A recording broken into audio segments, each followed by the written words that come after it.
Alright guys, we're back with another technical video. Today I'll be going through your question, answering it, and hopefully you find your solution that you need. Guys, remember to stay just a little bit crazy like me, and hopefully you get to that resolution. Now, let's continue on to the video.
And that's it guys.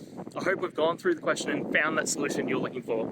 And look, if we did, please hit subscribe, I'd really appreciate it.